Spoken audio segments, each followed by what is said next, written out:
Nicolas Dose, on va parler d'un procès historique qui s'ouvre cette semaine aux États-Unis. C'est Epic Games, l'éditeur du célèbre jeu vidéo Fortnite, face au géant Apple. Quel est l'enjeu de ce bras de fer? Epic Games veut faire plier Apple. Epic Games veut mettre fin à cette toute-puissance, vous savez, d'Apple sur l'ensemble des applications qui sont disponibles sur la boutique hyper célèbre que tout le monde connaît, qui s'appelle l'App Store. Voilà. Et ce que dénonce Epic Games, c'est que chaque fois qu'Epic Games gagne $1, eh bien, il y a une commission de 30% qui est prise par l'App Store. Alors, il parle de taxe Apple.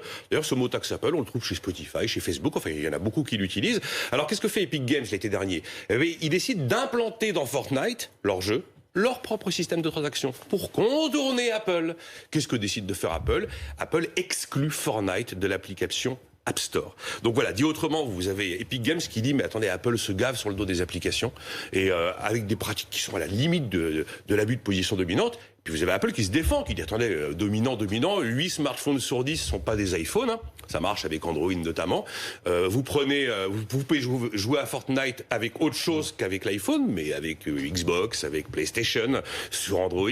Vous prenez justement ces fameuses consoles, elles prélèvent aussi 30% sur l'ensemble des revenus générés par les applications, donc on n'est pas une exception, à part que c'est un procès totalement inédit, super important, majeur pour Apple, à tel point que Tim Cook lui-même, le patron d'Apple, va aller directement devant le tribunal. Mais au fond, Nicolas, ce bras de fer, il dit quoi? Eh ben, il dit qu'il va apporter des réponses à des questions clés. À partir de quel moment il y a un monopole? À partir de quel moment il y a un abus de position dominante? À partir de quel moment la concurrence est déloyale? Et surtout, il va valider ou invalider le modèle économique d'Apple. C'est le modèle inventé par Steve Jobs.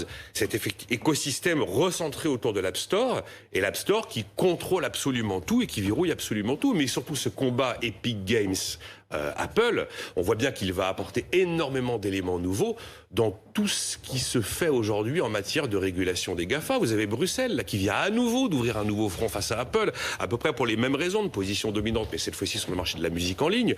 Vous avez la Grande-Bretagne aussi, qui a ouvert une enquête sur d'éventuelles pratiques anticoncurrentielles pour les mêmes raisons autour de ce fameux App Store. À Washington, le Congrès vient d'adopter un rapport et de le valider pour remettre à plat l'ensemble des lois sur la concurrence aux États-Unis.